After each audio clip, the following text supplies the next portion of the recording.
Food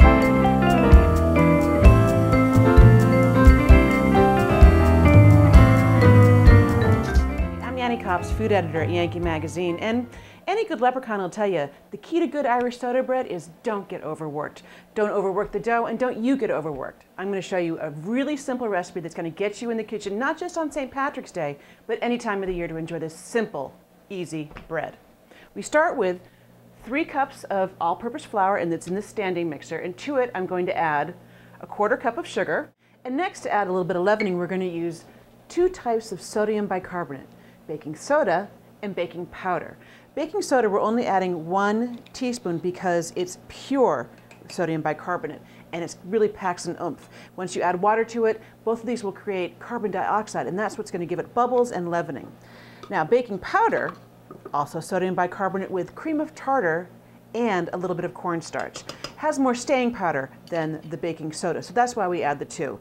And I'm going to add a little bit of salt just to draw out all the ingredients that we're going to add so that you can really taste them and make sense to add them. Okay, 1/2 teaspoon of salt, and I'm just going to give these a quick stir so that they're evenly incorporated in what will soon be our dough. I'm also going to add 2 tablespoons of caraway seeds. That's going to add a lot of nice flavor. And a cup of golden raisins, also called sultanas. You could add currants, dried currants, raisins, or even dried cherries or dried apricots. Whatever you like, but these sultanas or golden raisins are traditional. So I'm just going to give them a stir again so that they're evenly incorporated. And something else that's going to add a little bit of tang and some leavening to our Irish soda bread is buttermilk. So I have a cup of buttermilk here, and to that I'm going to whisk in 1 large egg.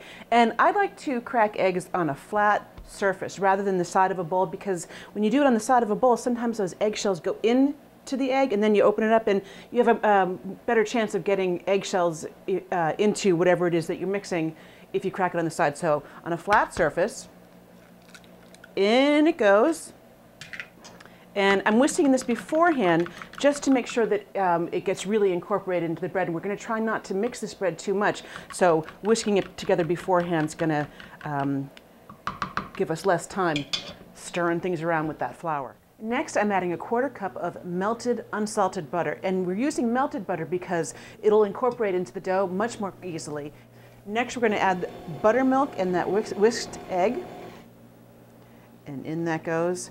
And this is probably the most important step. That buttermilk and egg in there, we don't want it to get over incorporated. So I'm just going to stir just until it forms a dough.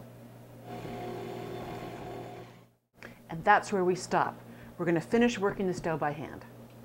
So it doesn't look like much right now, and we're going to just work it with our hands so that we get a nice round loaf. We don't want to knead the dough because, again, we don't want to get that gluten too excited. But we are going to just sort of turn it on itself just a few times so that you have a kind of like a giant scone. So there you have it. I'm going to put it onto a parchment-lined baking sheet and score a traditional X right on the top. Not too cheap, we're just scoring it. All we have to do now is pop it into a 350-degree oven, and in 45 minutes, we'll have Irish soda bread. Okay, so it's baked for 45 minutes.